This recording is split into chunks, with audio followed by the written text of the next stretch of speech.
Hello friends, स्वागत है। आज का बहुत ही सुपर क्लास हम आपके लिए लेकर आए हैं, जो कि आप देख रहे हैं कूलम्ब का नियम। ठीक है ना। कूलम्ब का नियम आखिर क्या होता है, आखिर इसको हम कैसे अपने भाषा में समझेंगे, आखिर इससे क्वेश्चन, ठीक है ना, यानी क्वेश्चन आपके एग्जाम में आएगा तो उसको हम किस तरह हैंडल करेंगे, किस तरह समझेंगे, उन सारे चीज़ों को, उन सारे डाउट को हम आज वीडियो में आपको बहुत ही एक बेहतरीन तरीके से आपको सिखाने की कोशिश हम करेंगे। यदि मेरे तरफ से भी कोई मान लीजिए कि आपको क्वेश्चन में कोई डाउट रह जाता है, नहीं समझ में आता है, तो आप इस वीडियो के कमेंट बॉक्स में रिप्लाई जरूर दीजिएगा कि हाँ, कौन सा मतलब आपको मतलब किस लाइन में दिक्कत है और कौन सा क्वेश्चन हमको समझ में नहीं आ रहा है। ठीक है। तो पूरे यानी आज हम इस वीडियो में कूलम्ब के नियम को समझेंगे बारीकी से। आखिर कूलम्ब का नियम आखिर होता क्या है, ठीक है ना। पूरा ए टू जेड हम इस वीडियो में समझेंगे। और मैंने जो लिखा है देखिए, आपके अपने भाषा में समझाऊंगा। जी हाँ, यानी देखिए कूलम्ब का नियम आखिर आप अपने लैंग्वेज में कैसे समझ सकते हैं, वो समझना बहुत ही जरूरी है। ठीक है, क्योंकि देखिए यदि आप अपने लैंग्वेज में उसको समझ जाते हैं ना, तो आप उसको अपने से बना के एग्जाम में आता है तो लिख देंगे। लेकिन सबसे पहले समझना तो जरूरी है ना कि आखिर होता क्या है, वर्क कैसे करता है। तो ज्यादा टाइम लेंगे नहीं, बस चलते हैं टॉपिक पर ही बात करते हैं। तो आपके लिए हमने एक पेज लिया है, तो यहाँ आप लोग स्टार मार के लिखिएगा। ठीक है ना, अपने नोटबुक में भी लिखिएगा कूलम्ब। ठीक है ना, इसको लिखते हैं कूलम्ब, लेकिन पढ़ते हैं क्या, कूलम्ब। ठीक है ना, कूलम्ब का नियम हम यहाँ लिख देते हैं। और होता क्या है सबसे पहले आपको समझाते हैं। कूलम्ब का नियम हमने लिख दिया है। अब देखिए मेरे दोस्त, कूलम्ब का नियम होता क्या है, इसका डिफिनेशन जो है ना, वह डिफिनेशन सबसे पहले सुन लीजिए। इसका डिफिनेशन यानी किस तरह डिफाइन किया जाता है। देखिए, यहाँ से आप लोग सबसे पहले डिफिनेशन लिखिएगा और उसके बाद हम इसको आपको अपने भाषा में समझाते हैं। यहाँ लिखिएगा कि दो आवेशों के बीच, ठीक है, दो आवेशों के बीच लगने वाला लगने वाला, ठीक है ना, रुकिए एक मिनट, लगने लगने वाला विद्युत बल, दो आवेशों के बीच लगने वाला विद्युत बल दोनों आवेशों के गुणनफल, ठीक है ना, दोनों आवेशों के गुणनफल के परिमाण के समानुपाती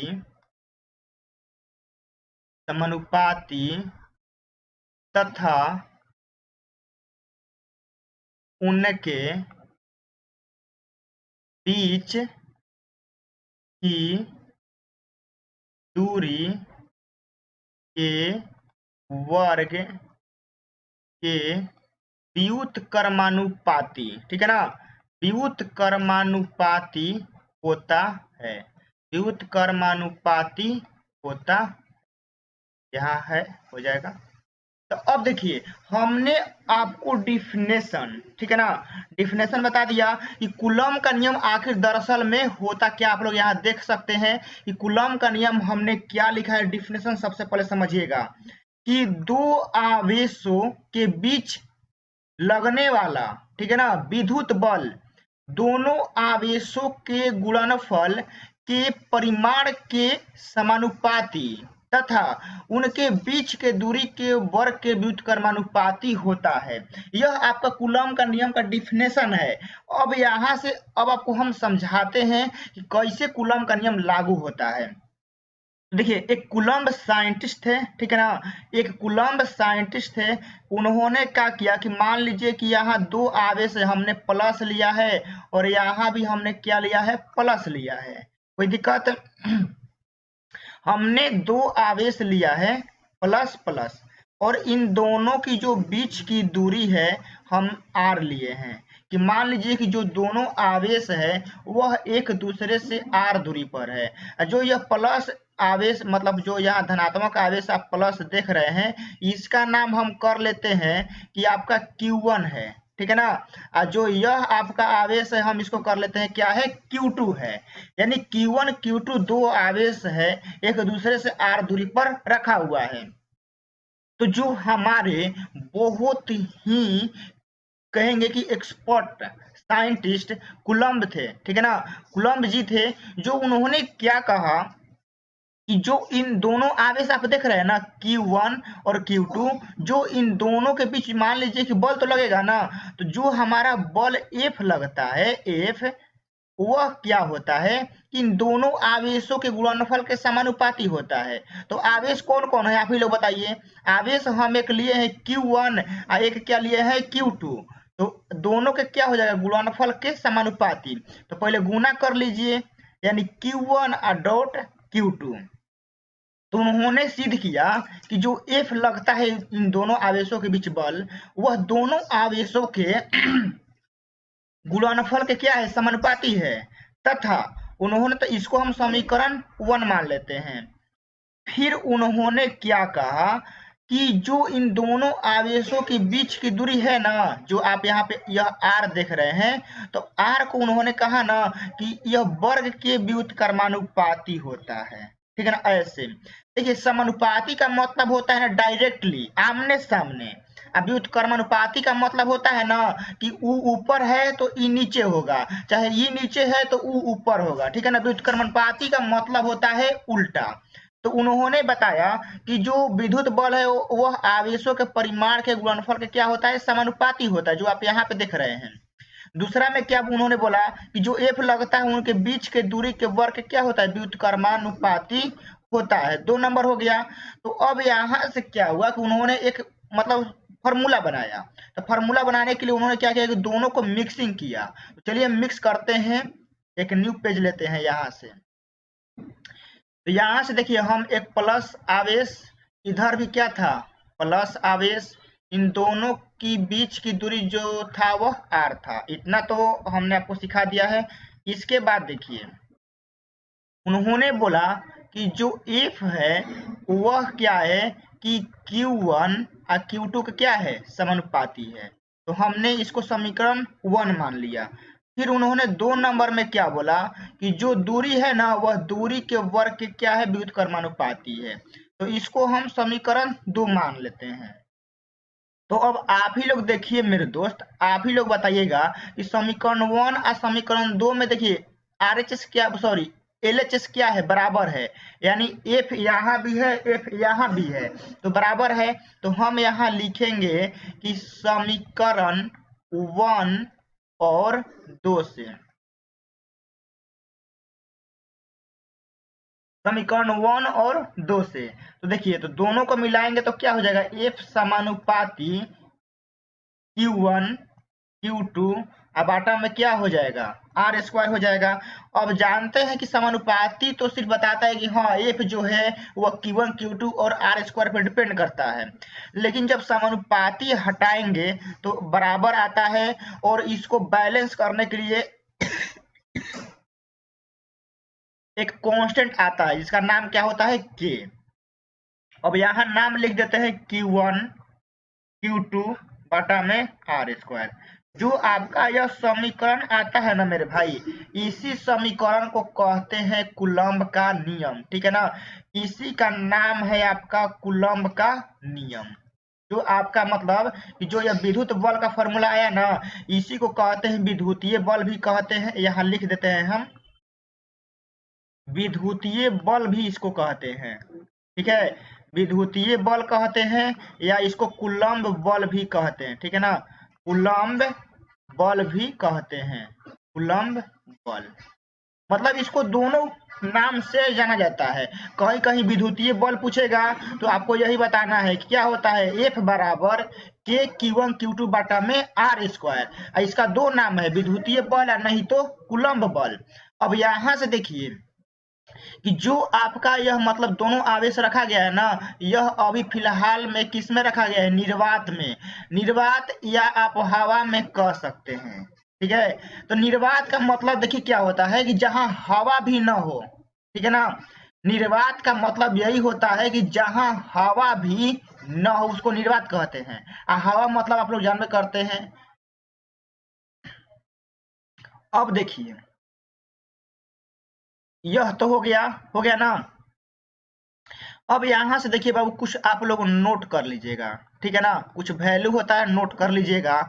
देखिए क्या कि के का मान होता है, के का मान होता है 1 बाटा में 4 पाई एप्सिलॉन नॉट, ठीक है ना। ये के का मान होता है। तो के का यह मान होता है कब, निर्वात में। तो यहाँ देखिए हम पूरा एफ लिखते हैं, ठीक है ना, और यहाँ नीचे लिखते हैं निर्वात। तो क्या फॉर्मूला हो जाएगा, 1 बाटा में 4 pi epsilon not Q1 Q2 बाटा में R स्क्वायर। यह आपका जो है ना कूलम्ब बल या विद्युतीय बल का शुद्ध एकदम प्योर ओरिजिनल, ठीक है ना। इसमें कुछ मिलावट नहीं है, यह आपका ओरिजिनल एकदम फॉर्मूला आ गया किसका, कूलम्ब नियम, कूलम्ब बल का या विद्युतीय बल का। एफ निर्वात बराबर 1 बाटा में 4 pi epsilon not Q1 Q2 बाटा में R स्क्वायर।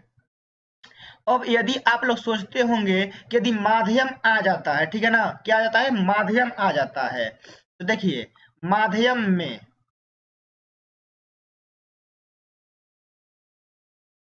तो माध्यम में देखिए माध्यम कोई भी लाएगा तो उसका एप्सिलॉन आर होता है, ठीक है ना। यदि किसी भी माध्यम में कूलम्ब बल पूछता है तो उस माध्यम का एक फिक्स वैल्यू होता है जिसको एप्सिलॉन आर के नाम से क्या होता है, जाना जाता है। यह भी हम आपको बता देंगे नेक्स्ट वीडियो में, ठीक है ना। एप्सिलॉन आर क्या होता है सारा बता देंगे। बस इतना समझिए कि किसी भी माध्यम में मतलब कि दो आवेशों को रखेगा ना तो उस माध्यम का एक वैल्यू होता है, उस माध्यम का एक वैल्यू होता है जिसको एप्सिलॉन आर के नाम से जाना जाता है। बस इतना समझिए अभी।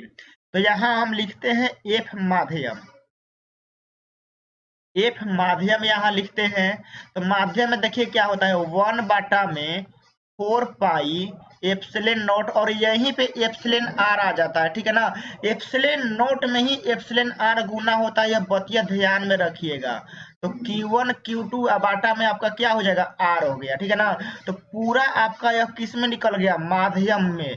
तो पूरा बाबू आपसे रिक्वेस्ट है कम से कम ये फॉर्मूला याद रखिएगा, ठीक है ना। यह फॉर्मूला आप याद रखिएगा, बहुत ही ज्यादा इंपॉर्टेंट है। एफ माध्यम में क्या होता है, 1 बाटा में 4 pi epsilon not into epsilon r Q1 Q2 बाटा में आर स्क्वायर। यह तो हो गया ना। पूरा यह पीडीएफ हम टेलीग्राम में डाल देंगे, चिंता मत कीजिएगा, ठीक है।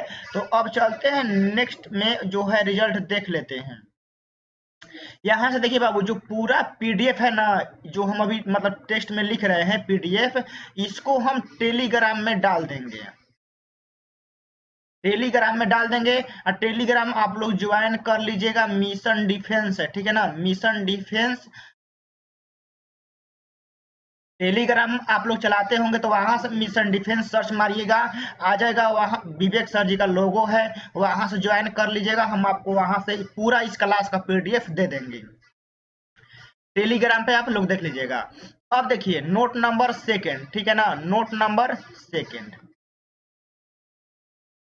देखिए 1 बाटा में 4 पाई एप्सिलॉन नॉट, ठीक है ना। 1 बाटा में 4 पाई एप्सिलॉन नॉट का मान होता है, कितना होता है, 9 गुना 10 के पावर 9 होता है, ठीक है ना, जिसको हम लोग के नाम से भी जानते हैं। तो पूरा आप इसको ऐसे ही लिखिएगा जिस तरह हम लिखवा रहे हैं कि 1 बाटा में 4 पाई एप्सिलॉन नॉट का मान कितना होता है, 9 गुना 10 के पावर 9 होता है, बराबर के होता है, ठीक है। तो यानी देखिए अब 2 का ए नंबर, अब एफ बराबर देखिए फॉर्मूला क्या होता है, 1 बाटा में 4 पाई एप्सिलॉन नॉट। अभी मतलब निर्वाते में ले रहे हैं, आप लोग यहाँ लिख लीजिएगा कि इनटू Q1 Q2 बटा में आर स्क्वायर होता है ना।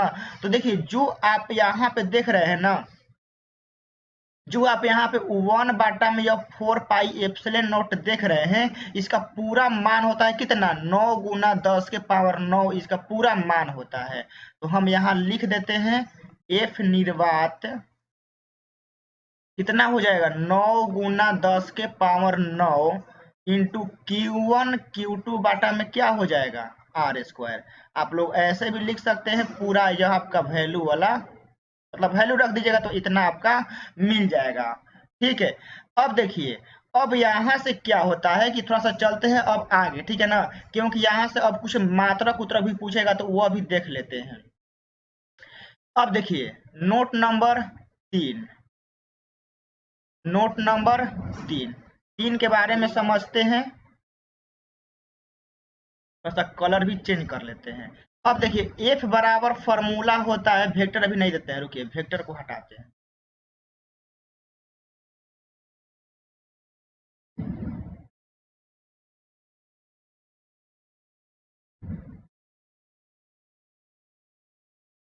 देखिए तो एफ बराबर फॉर्मूला क्या हो जाएगा, 1 बटा में 4 pi epsilon not into Q1 Q2 बटा में क्या हो जाएगा, आर स्क्वायर। इसको आप लोग ऐसे भी लिख सकते हैं के Q1 Q2 बटा में आर स्क्वायर, ठीक है ना।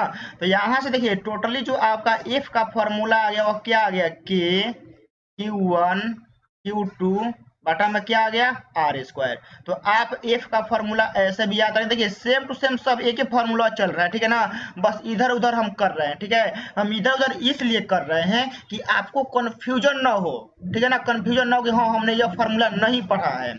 अब यहाँ से देखिए क्या होता है कि थोड़ा सा कंसेप्ट आगे ले जाता है, क्या 3 का हम यहाँ बी कर लेते हैं।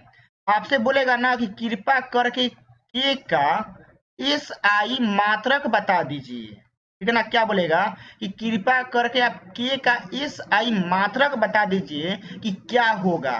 तो हम कहेंगे ना कि भैया रुकिए बताएंगे जरूर, ठीक है ना, लेकिन कंसेप्ट से बताएंगे, क्योंकि फिजिक्स का मतलब होता है कंसेप्ट, कंसेप्ट है तो कैसा भी क्वेश्चन धूल चटा दीजिएगा। तो देखिए हमको बोला है कि इस के जो आप यहाँ पे देख रहे हैं ना, इसका एस आई मात्रक निकालना है। तो किसी भी देखिए राशि का एस आई मात्रक निकालना है ना, तो उसका अकेले सिंगल वैल्यू आप लोग क्या कीजिए ना कि निकाल लीजिए, अकेले सिंगल वैल्यू आप उसका निकाल लीजिए और फिर मात्रक और मतलब रखते जाइए। तो देखिए इस के का मतलब मान निकालेंगे तो आर स्क्वायर क्या होगा, इसमें गुना होगा।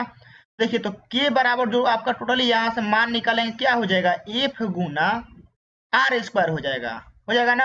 और जो Q1 Q2 है वो कहाँ आ जाएगा, बाटा में आ जाएगा, कोई दिक्कत। आर स्क्वायर देखिए एफ में गुना हो जाएगा और Q1 Q2 कहाँ आ जाएगा, बाटा में आ जाएगा।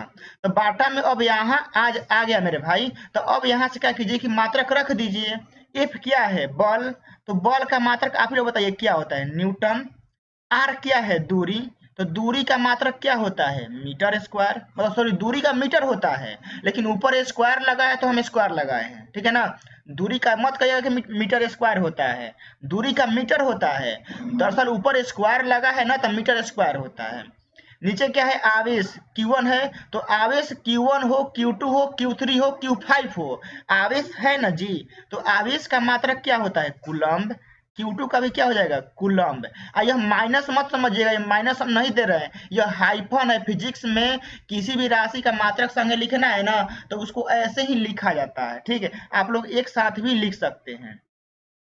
तो के का मात्रक क्या हो जाएगा, न्यूटन मीटर स्क्वायर बटा में कूलम्ब स्क्वायर, या आप इसको ऐसे भी मतलब लिख सकते हैं, न्यूटन मीटर स्क्वायर बटा में कूलम्ब स्क्वायर, या इसको आप ऐसे भी लिख सकते हैं, newton meter square coulomb inverse -2, इसको आप ऐसे लिख सकते हैं, ठीक है ना, कोई दिक्कत। मतलब देखिए कूलम्ब स्क्वायर ऊपर जाएगा तो देखिए ऊपर क्या है, 2 इसका, तो जब बाटा के नीचे है बाटा को ऊपर लेकर जाइएगा ना तो पावर का चिन्ह चेंज हो जाता है।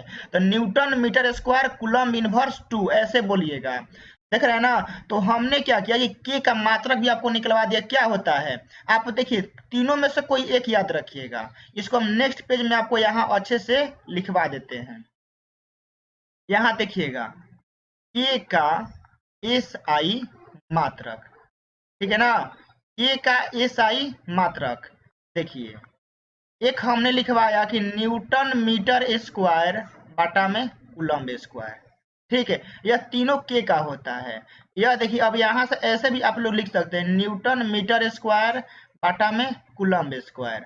और 3 नंबर में आप लोग लिख सकते हैं newton meter square coulomb inverse -2। यह के का देखिए सिम सब एक, मतलब इस सब का मतलब एक ही है, ठीक है ना, बस हम आगे पीछे किए हैं, बस सबका मतलब क्या है मेरे भाई, एक ही है। के का एसआई मात्रक निकल गया ना। अब यहाँ से देखिए अब जो नेक्स्ट वीडियो में हम लोग समझेंगे, ठीक है ना, क्योंकि आपको स्टेप बाय स्टेप सिखाना है। तो अब जो बचा है ना एप्सिलॉन नॉट का मान, एप्सिलॉन नॉट का एसआई मात्रक, और मतलब कि किसी पदार्थ का परावैद्युतांक का मान कितना होता है, सारे देखिए अब हम लोग नेक्स्ट वीडियो में आपको हम यहाँ से समझाएंगे। अब लंबा नहीं करेंगे, ठीक है ना, यहाँ से आप लोग अच्छे से नोट्स बनाइएगा और लर्न कीजिएगा, ठीक है ना। और कोई भी डाउट होगा, ठीक है ना, यदि मान लीजिए कोई भी आपका डाउट होता है क्वेश्चन में, तो आप क्या कीजिएगा कि अभी जो हम समझाए हैं, यदि कहीं भी पॉइंट में डाउट है तो आप अपना डाउट लिखिएगा। जब नेक्स्ट वीडियो में आएंगे तो आपके डाउट का हम सलूशन जरूर करेंगे। चलिए मिलते हैं नेक्स्ट वीडियो में, ठीक है ना। तो आप लोग अच्छे से मेहनत कीजिएगा, कोई भी दिक्कत परेशानी होगा आप लोग कमेंट बॉक्स में बताइएगा, ठीक है ना। तो चलिए मिलते हैं उसी वीडियो में। जय हिंद, जय भारत।